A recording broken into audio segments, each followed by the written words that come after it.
అందరికీ నమస్కారం అండి.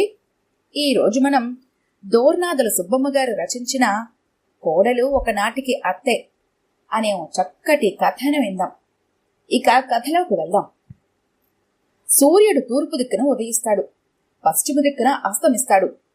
సూర్యుడి రాకపోకలు మారవుగాక మారవు. అత్తా కోడలలో ఉండే సఖ్యత కూడా అంతే నిజం. ఆమె గారు, అదే మీ అమ్మగారు, ఆరోగ్యం బాగలేదంటూ కూర్చున్న చోట నుంచి కదలదు. ఇలాంటి స్థితిలో ఈరోజు ఎవరిదో పెళ్ళంటూ 10 కిలోమీటర్లు ఆటోలో పోయి వచ్చిందండి. మామూలు వాళ్ళకి ఒళ్ళు హోనం. దారిలో ఏదైనా జరిగితే, మూలబడి మంచం ఎక్కితే నా పని ఖతం. ఈవిడ పోనంత మాత్రాన పెళ్లి ఆగిపోతుందా? అదేం లేదు కదా. అటువంటప్పుడు ఈ రిస్క్ ఎందుకు? నేనిప్పుడే చెప్పేస్తున్నాను. మీ అమ్మగారికి ఏమైనా జరిగి కదలలేని పరిస్థితి వస్తే నాకు అంటగట్టదు సుమా. మీరామెకి ఏం చెప్పుకుంటారో ఏమో.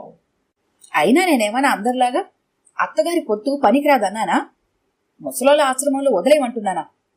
ఎక్కడికి పడితే అక్కడికి తిరిగొచ్చే ఓపిక ఇంట్లో ఉన్నంతసేపు ఏమవుతోంది అంటూ ప్రశ్నలు, సంశయాలు ఏకధాటిగా వెళ్లబుచ్చిన భార్య వైపు మౌనంగా చూస్తూ ఉండిపోయాడు సూర్యం. కొంతమంది గుండెల్లో ఉన్న కలుషితాన్ని సమయం చూసుకుని ఎదుటి వాళ్ల మీద కొద్ది కొద్దిగా పులుముతూ ఉంటారు.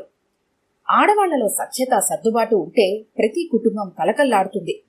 సాటి స్త్రీ గురించి ఒక స్త్రీ ఇంత అల్పంగా ఆలోచించడంలో అర్థం, పరమార్థం ఏమిటి? మనసుని చక్కటి ఆలోచనలతో నింపుకోగలిగిన స్త్రీ ఆరాధనీయమని అందరూ అనే మాటే, అందరికీ తెలిసిన సంగతే. అయినా ఎందుకలా నడుచుకోలేకపోతున్నారు? ఆ లోపం ఎక్కడుంది? కొన్ని మాటలు వినకూడదనుకొని, విన్నా మాట్లాడకూడదనుకుని చెవుడు అనే ఆయుధాన్ని ధరించింది ఆ అత్త. ఎప్పటిలానే ఆ రోజు కూడా కోడలు కొడుకుతో చెప్తున్న మాటలు చెవిన పడుతున్నా నిస్పృహగా తనలో తనే నవ్వుకొని సరిపెట్టుకుంది. తనకి శ్రమ అని తెలిసినా ఆటోలో 10 కిలోమీటర్లు ఎందుకు వెళ్ళిందో కోడలకేం తెలుసు? తెలిసిన అర్థం చేసుకోవడానికి ప్రయత్నిస్తుందా? ప్రయత్నించేదైతే తననే అడిగి ఉండొచ్చు కదా. నేరాన్ని వెతికి పట్టుకున్నట్టు భర్తకి చెప్పడం ఎందుకు?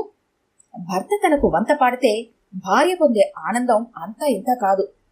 కోడలి ముఖంలో అది కనపడుతూనే ఉంది.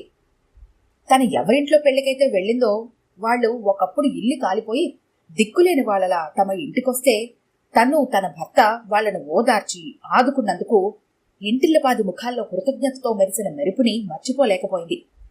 అదీ కాక వాళ్లంతా తన విధవరాలైన తన ఆశీస్సుల కోసం పాకులాడటం, పెళ్లికొచ్చినందుకు దేవతే దిగొచ్చినంత సంబరపడ్డం, పెళ్లిలో తననెంతో గౌరవించటం, అంతకంటే జీవితానికి ఇంకేం కావాలి?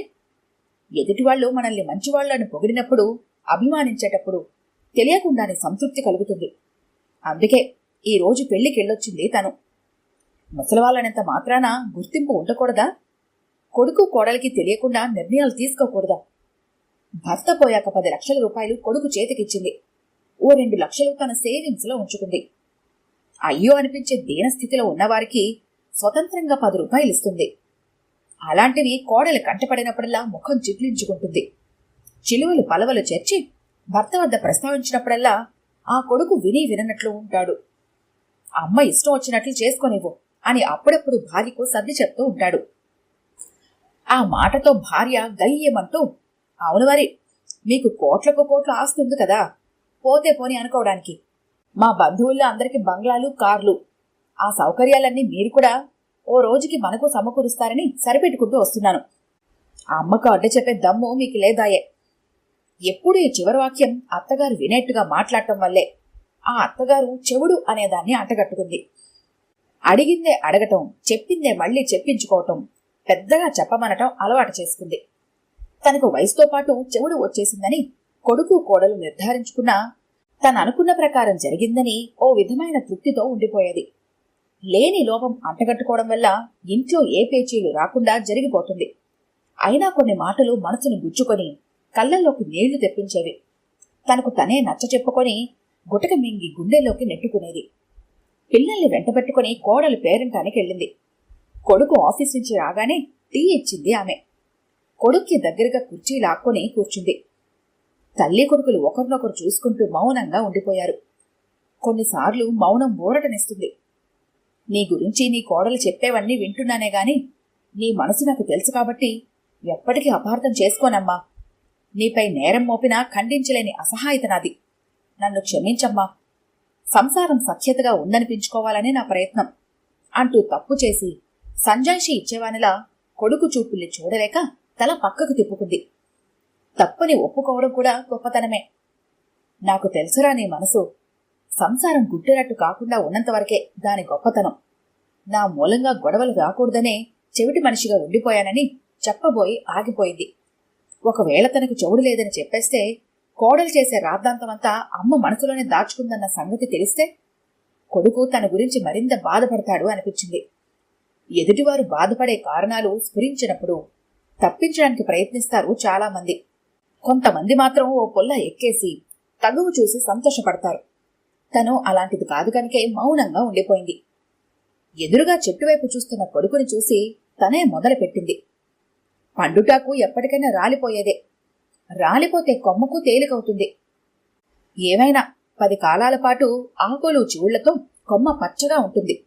సృష్టి ధర్మమే అంత. పండుటాకు కూడా కొంతకాలం కొమ్మకు పచ్చదనాన్నిచ్చి రాలిపోయినా మరలా చెట్టుకి ఎరువుగా మారాలని ఆశపడుతుంది. మనిషి అంతే అంటున్న తల్లివైపు చూశాడు. అమ్మ భావగర్భితంగా మాట్లాడుతుందని తెలుస్తూనే ఉంది. అసలెందుకు అర్థం ఏమై ఉంటుంది? ఆలోచనలో పడ్డాడు ఓ నిమిషం సేపు. తలుక్కున మెరిసింది అమ్మ మాటల్లోని అర్థం. కోడలు ఒకనాటికి అత్తే అవుతుందమ్మా. ఉపశమనం కోసం అన్నాడు. ఉన్న సంగతి అదే కదా అన్నట్టు చూశాడు.